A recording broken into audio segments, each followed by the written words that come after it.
श्री सच्चिदानंद सद्गुरु साईनाथ महाराज की जय.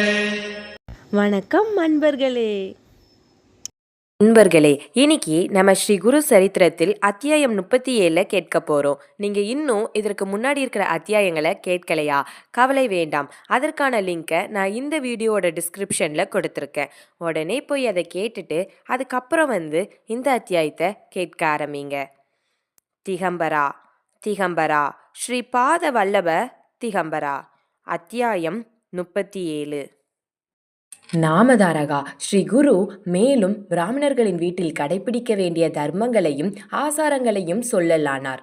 எல்லோர் வீட்டிலும் சந்தனம், நெய், மான் தோல் வைத்துக்கொண்டு 3 வேளைகளிலும் மான் தோல் மேல் உட்கார்ந்து பூஜை செய்ய வேண்டும். அப்படி முடியாதவர்கள் காலை வேளையிலாவது கண்டிப்பாக பூஜை செய்ய வேண்டும். மனிதனாக பிறப்பதே மிக அரிது. அப்படி பிறந்தும் கடவுள் பூஜை ஒரு வேளையாவது செய்யாவிடில் அவன் நரகம் செல்வான். எல்லாவற்றிலும் குரு பூஜை மிகச் சிறந்தது. அதனால் மும்மூர்த்திகள் சந்தோஷமடைவார்கள். ஆனால் கலியுகத்தில் மனிதர்களுக்கு குரு பகவான் என்ற எண்ணம் ஏற்படுவது கடினம்.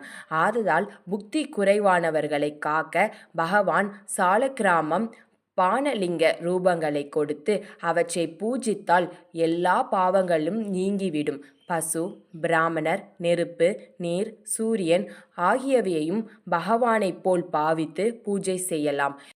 எல்லாவற்றிலும் மனதில் பூஜிப்பது மேலானது. நடுத்தரமானவர்களுக்கு மண்டலத்தின் பூஜையும் கீழ்த்தரமானவர்களுக்கு மூர்த்தியின் பூஜையும் நல்லது. மனையின் மேல் உட்கார்ந்து ஸ்ரத்தையுடன் சங்கல்பம் சொல்லி பிராணாயாமம் செய்து பூஜை செய்யும் பொருட்களை தயாராக வைத்துக்கொண்டு அவைகளின் மேல் நீரை தெளிக்க வேண்டும். பின்பு எதிரில் ஒரு மேடையின் மேல் நீரை தெளிக்க வேண்டும். பின்பு மேடையின் மேல் நம் விருப்ப தேவதையின் விக்கிரத்தை வைத்து அதற்கு வலதுபுறம் சங்கு, இடதுபுறம் மணி வைத்து கடவுள் விக்கிரத்தை சுத்தமாக துணியினால் துடைத்து பால், தயிர், சந்தனம், தேன், நெய் முதலிய பொருட்களுடன் அபிஷேகம் செய்து சந்தனம், குங்குமம் வைத்து விளக்கை ஏற்ற வேண்டும். முதலில் விநாயகரை பூஜித்து குருவை நினைத்து பிறகு பீடத்தையும் துவாரபாலர்களையும் பூஜிக்க வேண்டும். பிறகு விருப்ப தேவதையை மனதில் நினைத்து அவரை நம் எதிரில் உள்ள விக்கிரத்திற்குள் வரவேற்க வேண்டும். அந்த கடவுளே நம் எதிரிலிருந்து நம் பூஜையை ஏற்றுக்கொள்வார் என்று நினைவில் வைத்து கொள்ள வேண்டும். வெள்ளை நிற பூக்கள் பூஜைக்கு மேலானவை. மஞ்சள், சிகப்பு நிறப்பூக்கள் நடுத்தரமானவை. மற்ற நிறப்பூக்கள் நல்லதல்ல. எருக்கம்பூ விஷ்ணு பூஜைக்கு உகந்ததல்ல. கணபதியை துளசியுடன், அம்மனை புல்லுடன் பூஜை செய்யக்கூடாது. பகவான் பாதங்களில் பூக்களை வைத்து வலம் வந்து கீழே விழுந்து கும்பிட வேண்டும். பெற்றோர்கள், பெரியோர்கள், பூஜை செய்யக்கூடியவர்களின் பாதங்களை வணங்க வேண்டும். குருவை பார்த்தால் அவரின் வலது பாதத்தை நம் வலது கையாலும் இடது பாதத்தை இடது கையாலும் தொட்டு சாஷ்டாங்கமாக விழுந்து வணங்க வேண்டும். பிறகு குருவின் முழங்காலிலிருந்து பாதங்கள் வரை தடவிவிட வேண்டும்.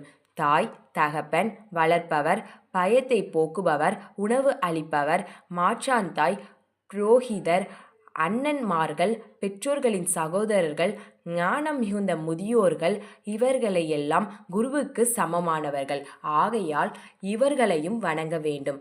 அறிவில்லாதவர்கள், தன்னை விட வயது குறைந்தவர்கள், குளிப்பவர்கள், பூஜைக்கு வேண்டிய பொருட்களை கொண்டு வருபவர்கள், ஹோமம் செய்பவர்கள், பணகர்வம் கொண்டவர்கள், கோபம் கொள்பவர்கள், மூர்க்கர்கள், பிணம் இவர்களை வணங்கக்கூடாது. ஒரு கையினால் வணக்கம் சொல்லக்கூடாது. சம்சாரிகளின் வீடுகளில் அரைக்கும் கல், உலக்கை, கத்தி, இடிக்கும் கட்டை, நீர், நெருப்பு, துடைப்பம் இவைகளை உபயோகிப்பதால் ஏற்படும் பாவத்தை போக்க வைஷ்வதேவம் செய்ய வேண்டும். வைஷ்வதேவம் என்றால் சமைத்த உணவை தேவதைகளுக்கு, முன்னோர்களுக்கு, 5 பூதங்களுக்கு, ரிஷிகளுக்கு, விருந்தினருக்கு சமர்ப்பணம் செய்து மீதமுள்ள ஆகாரத்தை யக்ஞக்ஷேமமாக நினைத்து உட்கொள்ள வேண்டும்.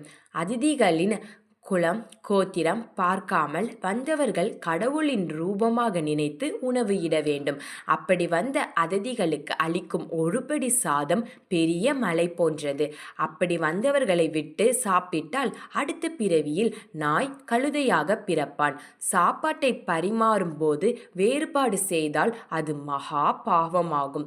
உணவிடும் இடத்தை தண்ணீரினால் சுத்தம் செய்து கோலங்கள் போட்டு தேவதைகளை வரவேற்று இலை போட்டு பரிமாற வேண்டும்.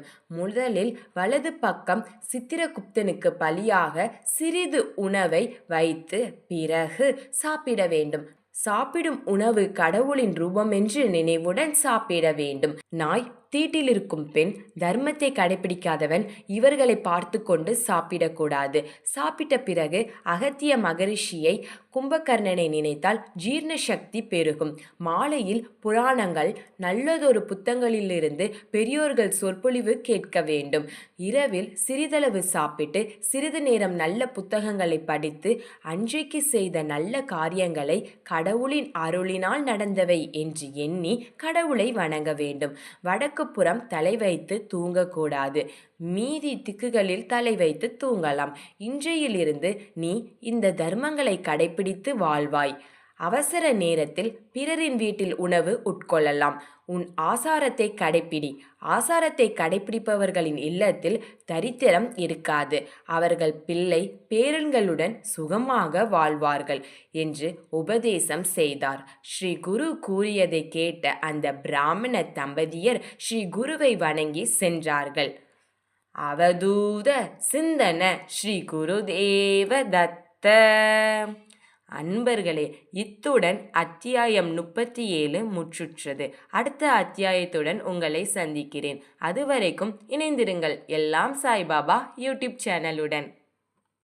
உங்களுக்கு உடனுக்குடன் வீடியோ கிடைக்க எல்லாம் சாய்பாபா சேனலை சப்ஸ்கிரைப் பண்ணி பக்கத்தில் இருக்க பெல் ஐக்கானை கிளிக் பண்ணுங்க. இந்த வீடியோ உங்களுக்கு மன அமைதியை கொடுத்துருந்துச்சுன்னா லைக் அண்ட் ஷேர் பண்ணுங்க. உங்களுக்கு மனசுல என்ன தோணுச்சோ அதை கமெண்ட் பண்ணுங்க.